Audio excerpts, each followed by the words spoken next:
So we're adjusting the format today, and you'll hear a bit more about that after Rao gives the tech update. Rao, are you ready? Yeah, everybody's able to hear me okay? Yeah, sounds fine. Okay, give me a second. I'm going to share the community debrief link. Let me start with that.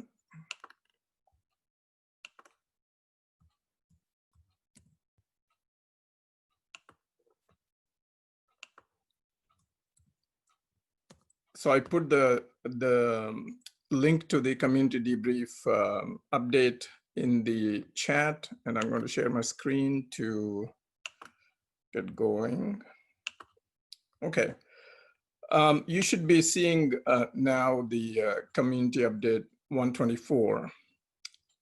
The status of the production nodes remains the same as last week. Nothing has changed there. What is new is, or what is going on is that the 0925 is being tested at the moment. It is also available in the Docker Hub if any of the community members want to download and play with it. One of the significant things 0925 has is it has configuration changes. The configuration files are different from before. And that's actually one of the reasons why our testing 0925 is taking a little bit longer than normal. There are other reasons also, which is it has a lot of PRs in 0925. In addition, we're trying to test it to migrate the mainnet from its current state, where one of the validator nodes is slashed, to and still be able to do the version upgrade. So because of all these different things, the configuration changes themselves are something we want to be careful about and make sure that everything is all working. And then there's this slashing thing, which makes it a little bit more complicated in terms of making sure everything is all working together, and the multiple number of PRs, and making sure that the interactions across the PRs are all showing expected behavior and not doing anything weird. So that's the reason for that. In terms of what's in 0925, the release notes are not out yet because I'm still working on those, but these are the PRs that are included in 0925. So if you go to the RChain repo and do, actually, if you do a label next release, next dash release, is PR and label next dash release, you would be able to see everything that's in the 0925. So basically, once 0925 is released to the mainnet, we'll make these labels disappear, and then we will start using next release for 0926. That's kind of the, at least the modus operandi right now that we're using. And give me a second. Okay. So that's where we are. Most of the work is around that 0925 testing and making sure that we are replicating behaviors in testnet. And you would notice, I mean, I put out or will put out a note in the testnet yesterday. We brought it down to be able to mimic this slashing behavior. As of this morning, or as of a few hours ago, it was still down, but we will try to make the old version of the testnet available to the community, while perhaps create a new version of the testnet for the testing purposes for the dev team, so that we don't keep that testnet down for too long. So that's something we're working on. One of the main other main pieces of work has been this slashing investigation as to why the mainnet Theos node was slashed.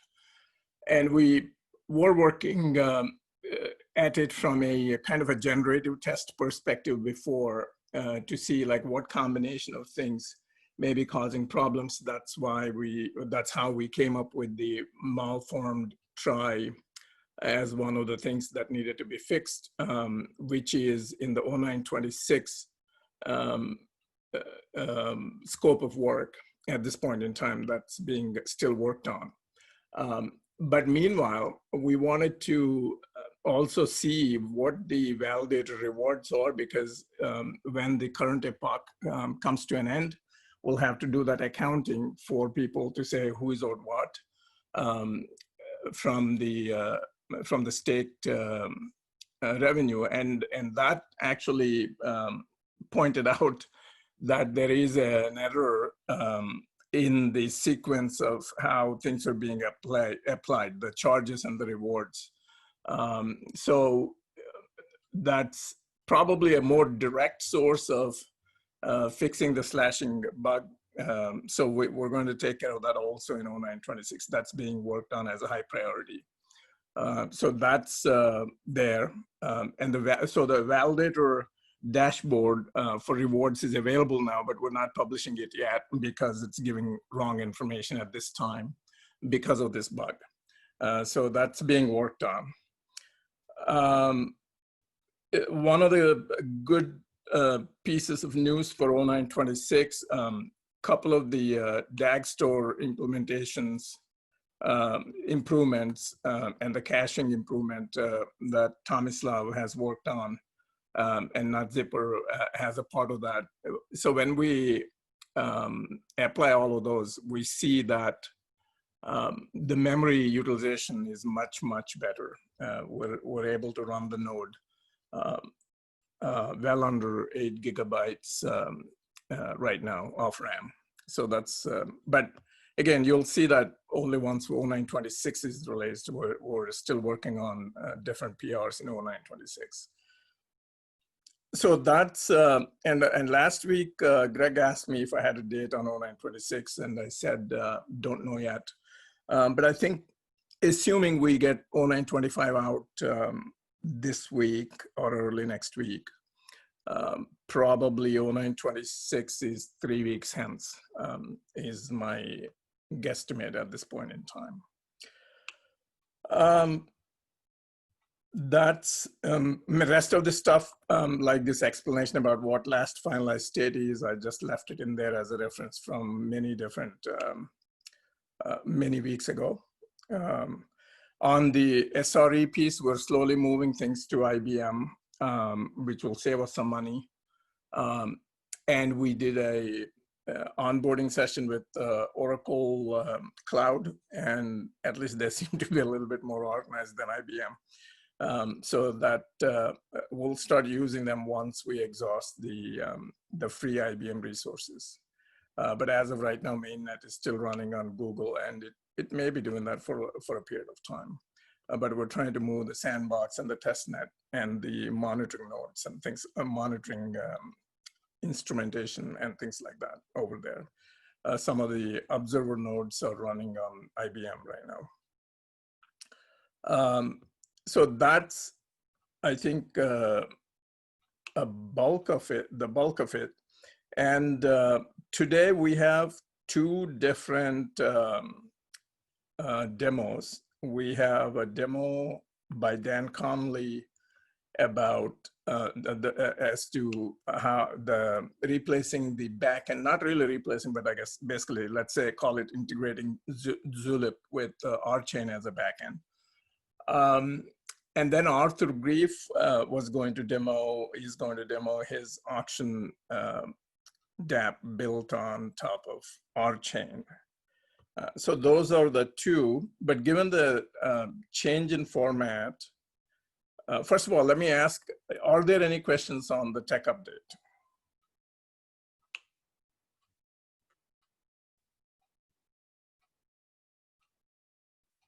Okay, if there are no questions on the tech update, given the changed format,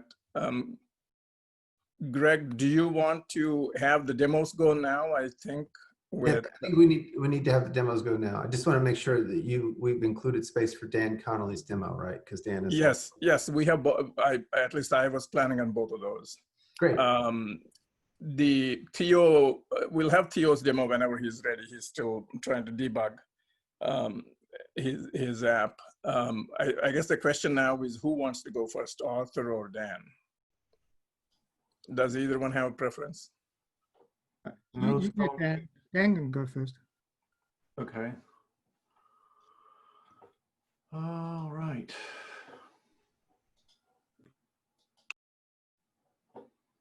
All right.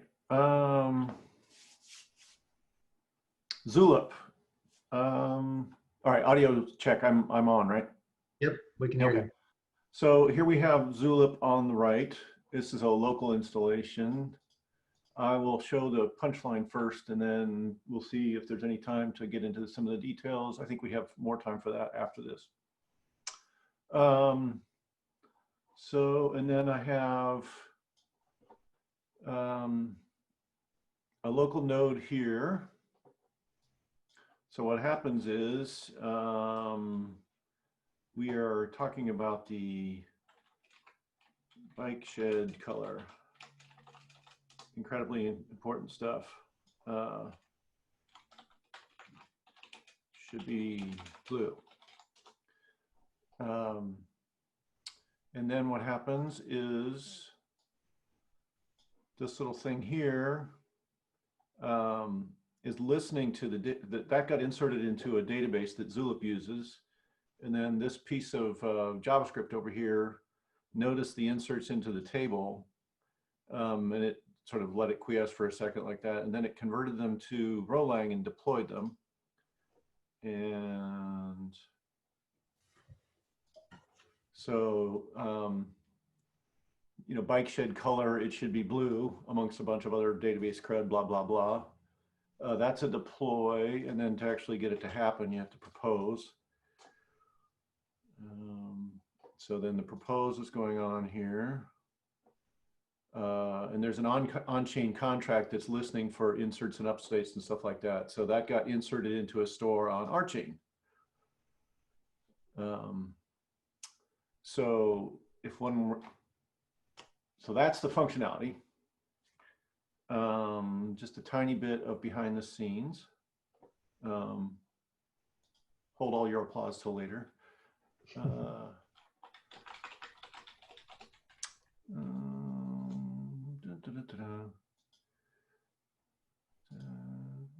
chat mirror. Our chat. Okay, so it's a pretty much unmodified Zulip installation right now. The only thing I changed was making the database port available. That lets you just grab any database tool and see, you know, that the messages go into a table called server message, which is not a big surprise. And then there's a Postgres feature where you can listen on the side if you were going to make a replica or just do applications like this one. And the database inserts get converted into Rolang. So all of the data in each column, blah, blah, blah. And then there's a contract on chain that can do one record, insert, update, delete things in response to these triggered actions. And there's a little bit of test stuff for the database, the on-chain database thing. Then we make one of those, we instantiate that contract for this on-chain Zulip thing, and we make two tables, the message table, and then there's a user message table that's also used. And then, like I showed, when you, you know, when you enter stuff into the chat, I've actually got one on the internet. No, red. Then, as we saw, it gets deployed, and then whenever the validator proposes, then it actually runs the insert. And this is just some logging from the IDDB contract. And that's just the 2 lines to get the port exposed. So that's all going. And I actually have an installation of Zulip on a node on the internet, but I don't have that ready for other people to join the fund just yet, but it's getting there real close. So that is pretty much the demo so far. Very nice. That's awesome, Dan. Thank you very much. So one quick question. If we started up another Zulip node, could we feed it an RChain node and populate the database so that it could, you know, learn the content from, you know, the RChain network? Put the toothpaste back in the tube. Exactly. I don't see any reason why not. I'm currently sort of not logging some tables that are for like ephemera. And Yeah. it could be that, you know, I'm filtering out too many tables and we'd have to put some of them back in. But other than that, I don't see any reason why it's not a complete mirror of the database. Good, good. Yeah. So that would then make even this, you know, almost MVP, a full MVP, at least with respect to the record of reference is really the chain, as long as you point your Zulip instance at the chain and boot up that way. Yeah, that would be an interesting experiment to do, but it should work. Cool. Yeah, because I'm thinking through the requirements, right? Like what an MVP has to demonstrate exactly what. And so you've demonstrated a good chunk of it, and I'm just thinking about the rest of it. If we want to say that the chat has been decentralized, and so that's the next step in being able to make that claim: the chat has been decentralized. Yeah, backups work better if you can restore them. Indeed. Indeed. Thank you so much. Does anyone else have a question for Dan? I guess initially you were saying you were going to do something with the message queues. I guess that's not necessary for mirroring the database. This thing does a little bit of buffering so that, you know, it only writes to the chain once every 5 seconds or something like that. But other than that, it just, there's nothing with queues. Coolio. Any other questions for Dan?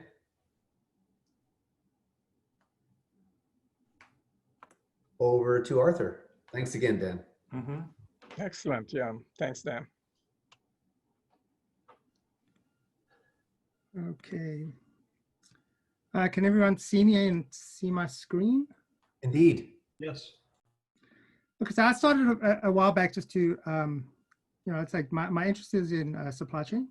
And for application supply chain, you need security, because you can't have, for example, all retailers sharing all the information on the chain. So as a introduction to that, I looked at the sealed bid auctioning, because that has some security aspects to it. So you know, I came across this this protocol on the net, and I didn't audit this protocol to make sure that it's completely secure, but it pretty much gave you a protocol where you would where the bidders would submit Pedersen commitments for their bids during a sealed period, and then when you open up the bids, you submit encrypted values, and then you go through a process of basically ordering your commitments, and then approving that your commitment ordering is correct, and therefore you can claim who the winner is, right? So I mean, this is just a way of saying I've got you know, requirements for you know,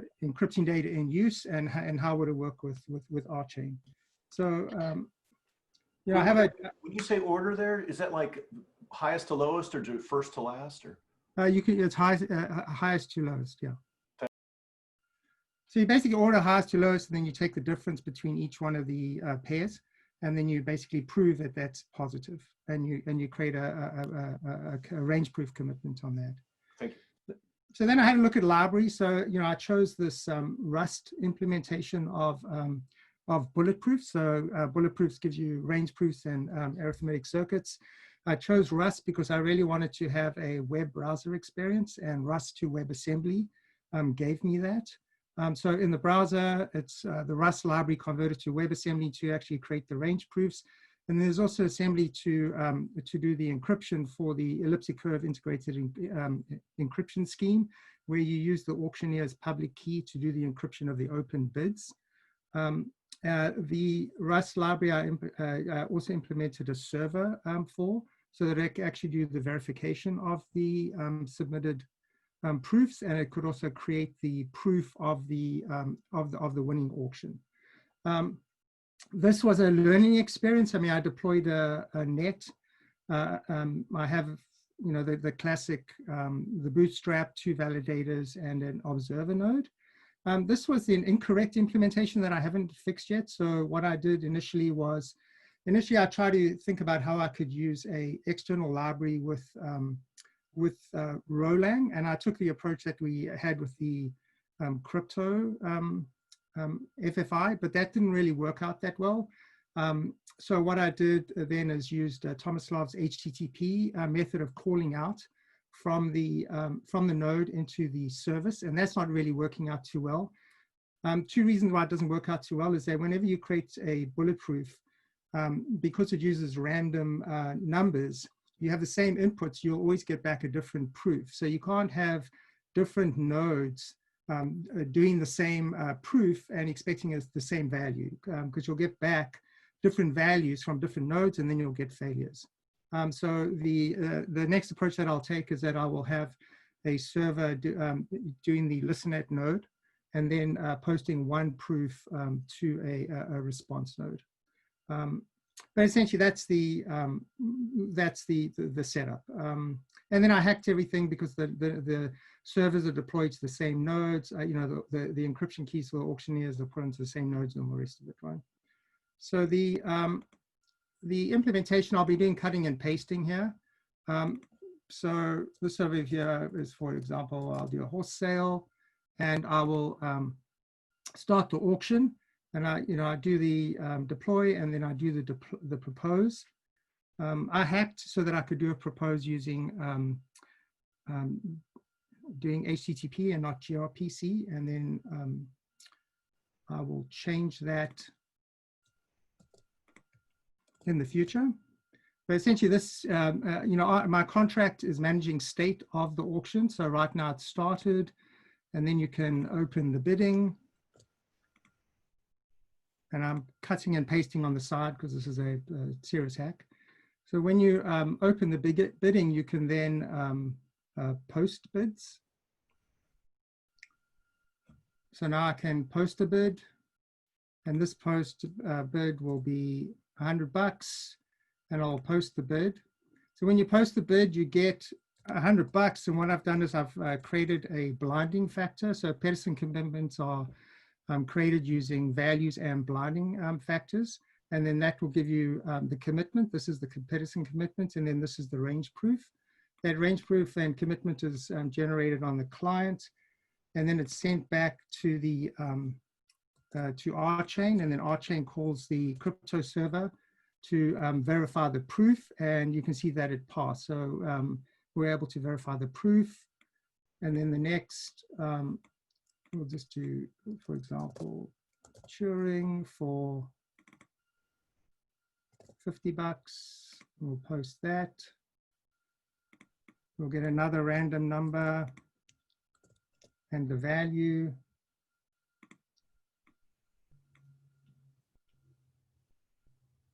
And the propose. And then we'll have another bidder ID. These bidder IDs right now, I'm using the Ketchup hash of the inputs, but it, it should be the address for our node, but that was a hack that I just used to get around creating unique IDs. So then what we do is we close the bid, and then I will open the bids.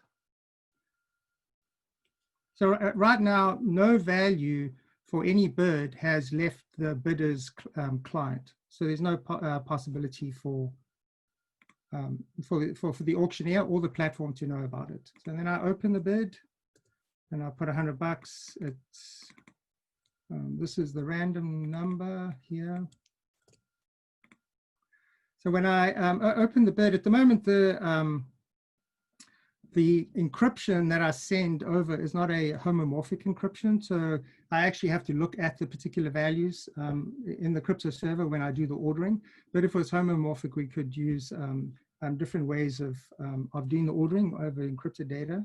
So this over here is passed. So it means that the value and the blinding actually matches the Pedersen commitment. It matches what you committed to during the bidding period. I'll put in the next one. So this was $50. And this bid, that was the new one. After this,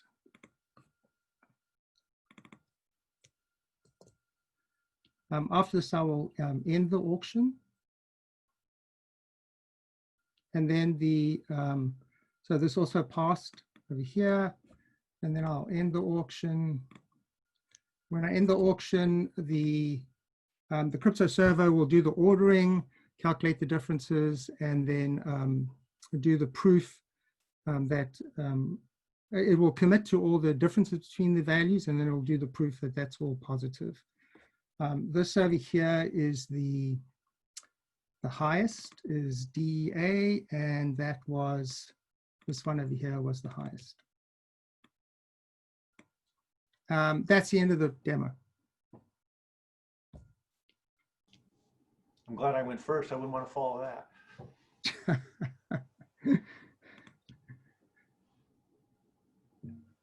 So Arthur, that's really nice.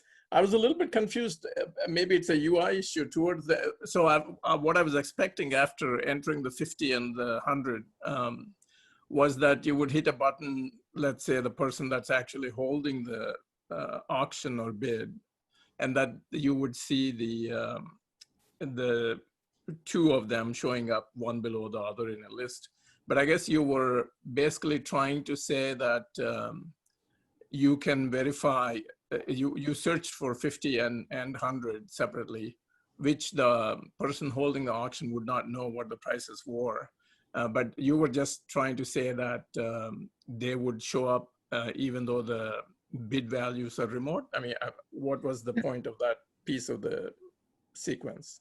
I think it's, you know, all these seal bid auctions have different flavors, and some of them is that none of the bidders should be able to know who won, and none of the bidders should be able to know who else, you know, what the other bid values were.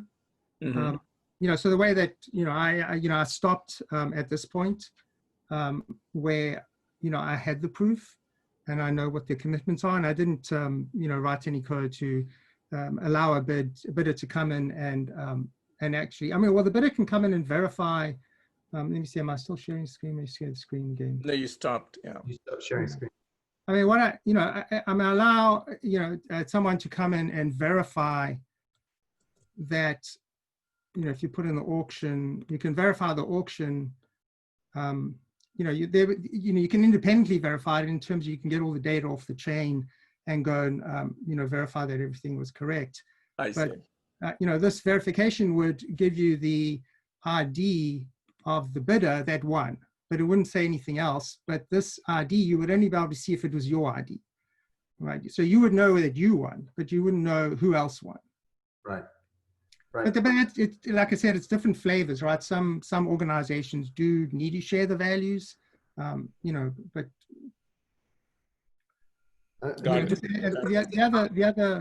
the other simplification of this auction is that you know, you don't do the range proofs, and you don't do Pedersen commitments.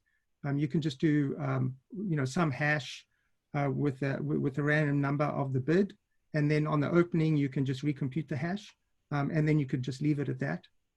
You don't have to go through the whole process of doing range proofs and all that sort of stuff. So just to put this in context for maybe people who are less familiar with the technical context, would you consider this to be, you know, a precursor to building out a decentralized eBay, as an example? No, I mean, we have, you know, in our organization, we have applications where government entities like schools and you know, like the municipality of Redmond or Columbia would need to, you know, get bids for building roads. You know, so it's not really part of an auctioning process. What it is, it's part of an RFQ process. So you have a seller and a bidder. So it's not, you know, it's there's different ways of basically doing either, you know, seller, buyer, and then bid, and or doing an auction. And you know, for me in particular, you know, my problems are a little bit bigger with respect to where I go, because you know, the organization I'm in, you know, I'm using Rust. That's not easy to audit in the organization because it doesn't typically write Rust. The Rust library uses the Edwards elliptic curve 25199, and that's not approved as an elliptic curve in the organization. The key length is not right. You know, so there's a whole bunch of reasons why this particular, you know, assemblage of libraries and technologies, you know, may not make it anyway. But it's something I can iterate on.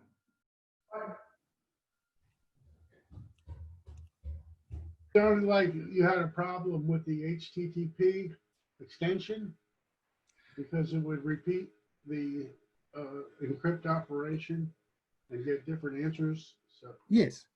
You know what, the way Bulletproof works is uses this Fiat-Shamir heuristic so that you make a interactive proof non-interactive, and as part of that, you generate random numbers. The random numbers typically comes from a hash and a little bit of extra data. So, you know, the whole point is that every time you have the same input, if you create the proof, it will be different. The actual bytes will be different. Now, So isn't it true though? A lot of times when you do an when you want to do an HTTP call from Rolang, you only want to do it once. You don't want to have it repeated by every verifier. I mean, in the case of creating the proof, well, the thing is that if you would want to do it once, but in the case of verifying it, I think you would want it repeated by every validator. So, you know, it would have to be something like you would have what gets done when you play a contract and doesn't get done in the replay, or something like that. Yeah. So the way that I got around this was, you know, if you have a contract and you use the HTTP call out, right? That HTTP call is executed every time the contract runs on a validator, right? So the way that I got around this for the hack was to say, okay, I hard coded the HTTP endpoint for this crypto server, and every time the contract was run on a validator, it would always call back to the same server, and then I would cache the result. That was just to get through this, right? The right method is to really listen on name, because then it is done once, right? You don't use HTTP extension. You basically, you know, send the requirement for a proof to a name, and then you listen on that name, and then you calculate the proof, and then you put that back on another name that you can listen to. Yeah, that's correct. Now, there are two. I lost track of what happened with the second variation of listen for data at name. There's one version of listen for data at name that is eager in the sense that you're getting data, but the block may be orphaned, so you don't know if that's been committed. And then there's another version where you listen for data and you know that data is committed. So I think you want the latter. So right. Double check with the team to make sure you know which calls to make. Yeah, thanks. Yeah, I definitely will do that. Yeah. And how big is your engineering team for this? Well, this is just me. Yeah, that was. When did you start? Probably 4 months ago, maybe. Okay. Yeah. And you know, here and there, I don't suppose it was full time. No, it wasn't. But you know, it was a process of first setting up the nodes, making it automated so that it can continuously deploy, and then moving on to the contract, and then moving on to the libraries for the UI. Right, so it was, and now the next progression was to move on to actually, get it more into operations, so I could figure out how to operate the node, and then kind of circle back, right? Yep. That's all right. This is So- great, by the way. This is really awesome. We need a lot more demos like that, but we need to put some whizzy UIs on them so that Yeah. people understand what's really going on here. Yeah, no, it's really nice. Jeremy put a comment in the chat. Jeremy, you want to speak to that, or?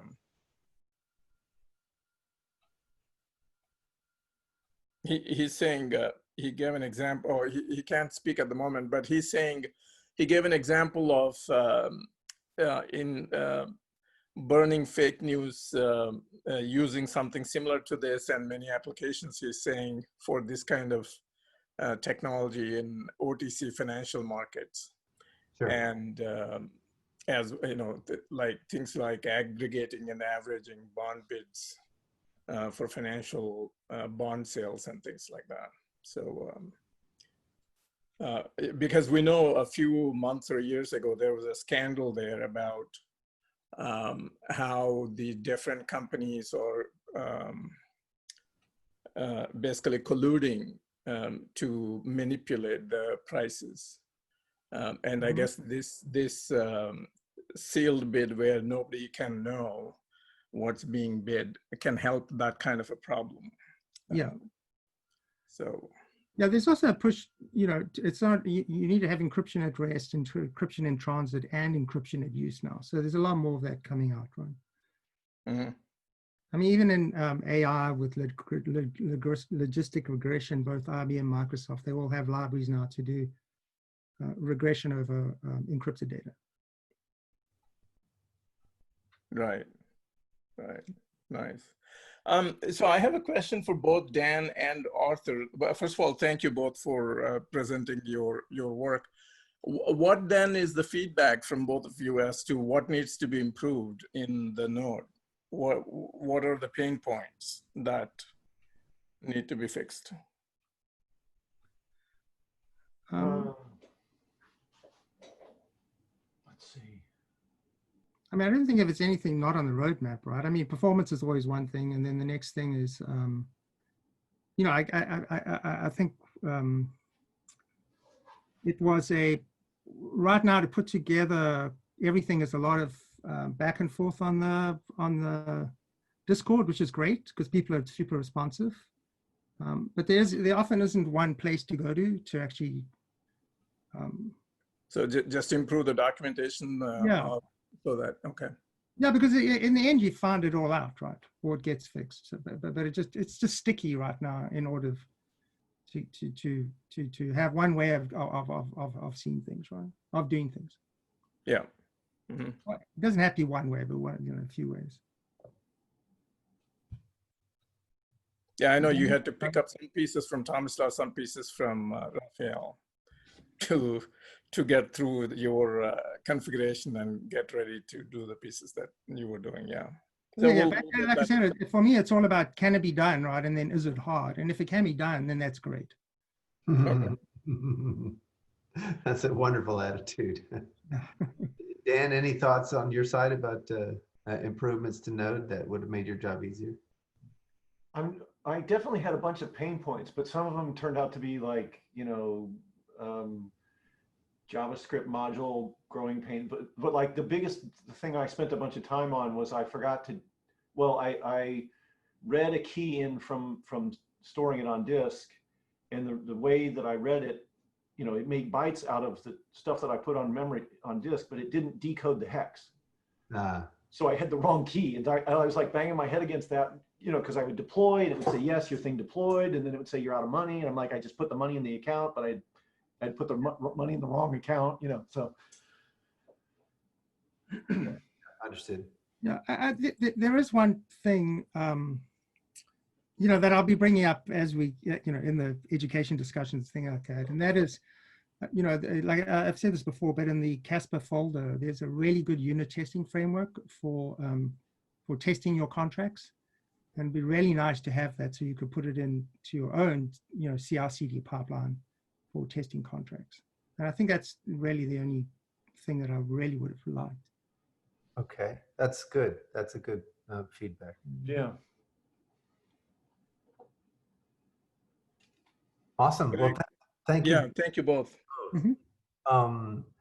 So following on the demo segment, I'll hand it over to Daryl, who's going to be talking about how we're going to change up the weekly debrief format just a little bit beginning next week. So Daryl, you want to give a discussion here? Yeah, sure. Thanks, Greg. Yeah, so hey, everybody. So today I'm going to talk about a new segment that we're going to be starting next Wednesday. So entitled Weekly Community in Review, it'll be a brief recap of some of the activity from the community that happened over the week. So it'll involve a short recap of what happened during the various scheduled weekly Zoom calls, as well as other engagement that may have occurred within the greater community. So I'm going to try, if I can, to keep it down to about 5 minutes or so, which could be a little tricky, but I think I'll be able to do it because there's a lot of calls that happen throughout the week. So, so some of the calls that we're going to be covering will be the on Mondays, the Casper stand-up, the developer stand-up, the blockchain art call. On Tuesdays, the RChain education call, the communications working group call, the DApp developer working group call. On Wednesdays, developer stand-up, the RChain's member Zoom hangout. Then there's Greg's RCast that often happens on Wednesday. Thursdays, the tech governance and road testing call, the governance committee weekly meeting, the DApp developers call.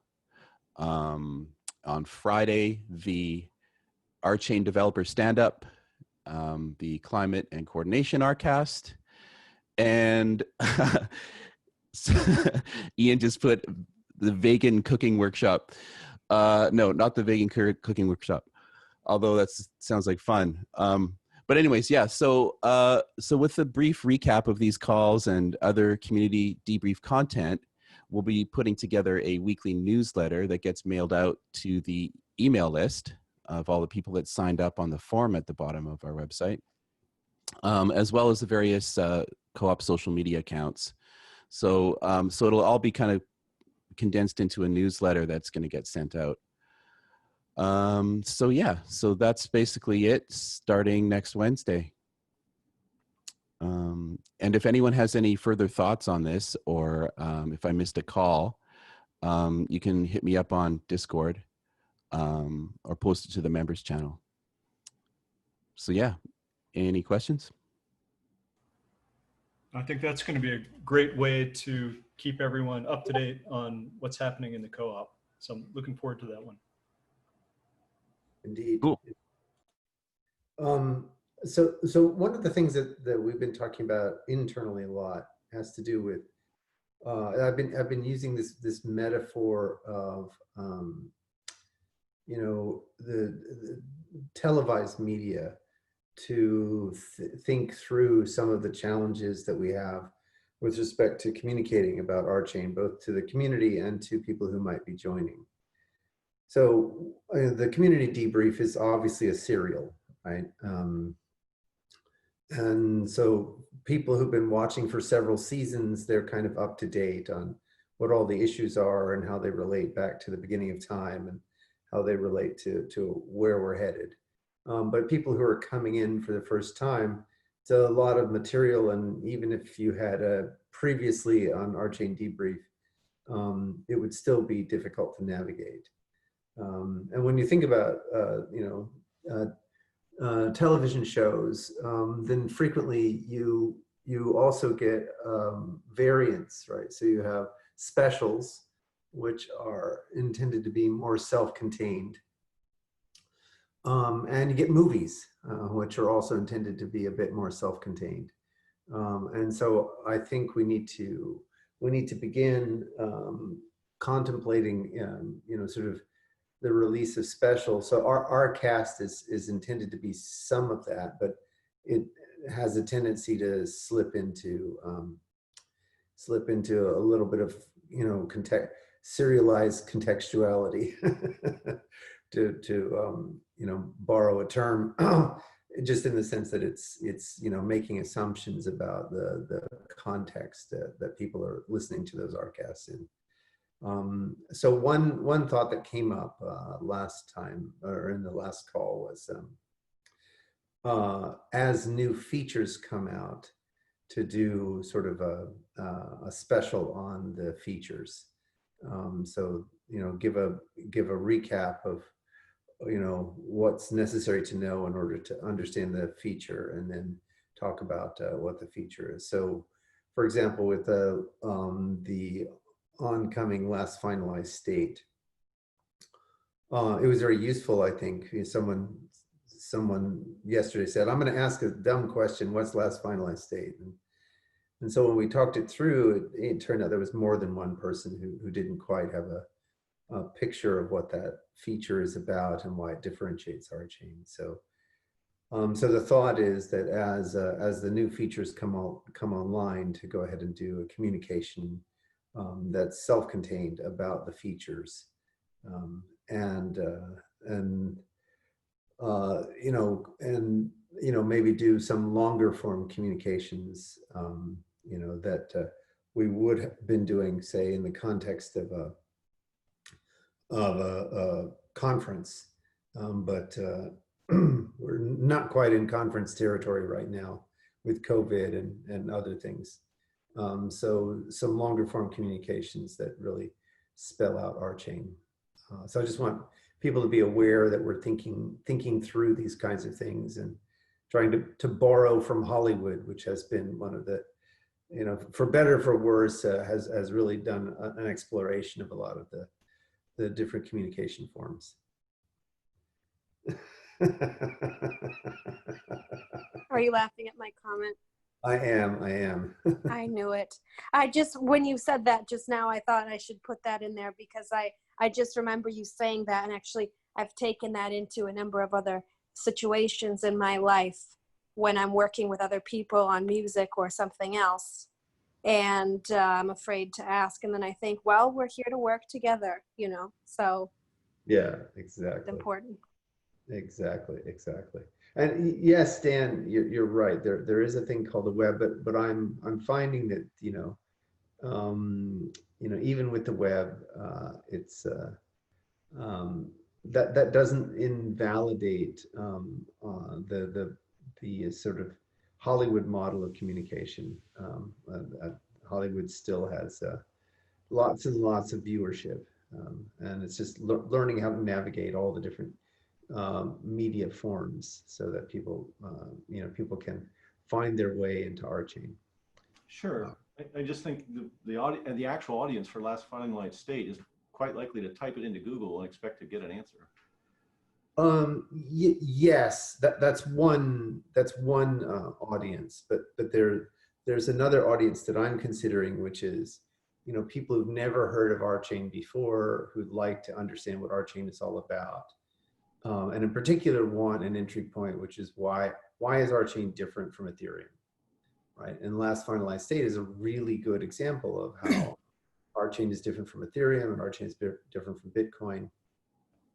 And I think it was you that posted in Discord this article about all these smart contracting platforms, and RChain wasn't mentioned amongst them at all. And in my opinion, is far superior technologically to all of them. So, you know, we need to get on the map. We need people, you know, comparing us to EOS and these other things. And one of the ways to do that is to put out these communication events that speak clearly and specifically about how RChain is different. So that's, I mean, go ahead. I think Dan meant that textual representation is much more needed for people who are would be interested in RChain. Yes, we need to. Won't watch. Absolutely, we do need to do all different kinds for different audiences. Yep. And certainly in the textual documentation, which is where we need to start, there is quite a bit of work to do. But before we move off this subject, I just wanted to I wanted to point out Daryl's very pithy summarization of last finalized state after Greg explained to him as unconstipating a blockchain and let it poop. I thought that's a very pithy description, at least one aspect of that. So I wanted to just say that. Yeah, well, when shit people don't, yeah, shit happens. Yeah, when people don't poop, they get very sick. But yeah, I mean, that's just kind of when Greg tried to explain it to a layperson like me yesterday. It was kind of like how I kind of visualized it was with, you know, with Bitcoin, it never poops, and so it'll get sick. But you know, last finalized state allows the full biological life cycle to occur. indeed, indeed. Some digestion. Awesome. So I think that's it for today. There are some updates that will that are better shared on the closed door session on Friday. Any questions, comments from the community or from the team? Anything we need to cover here?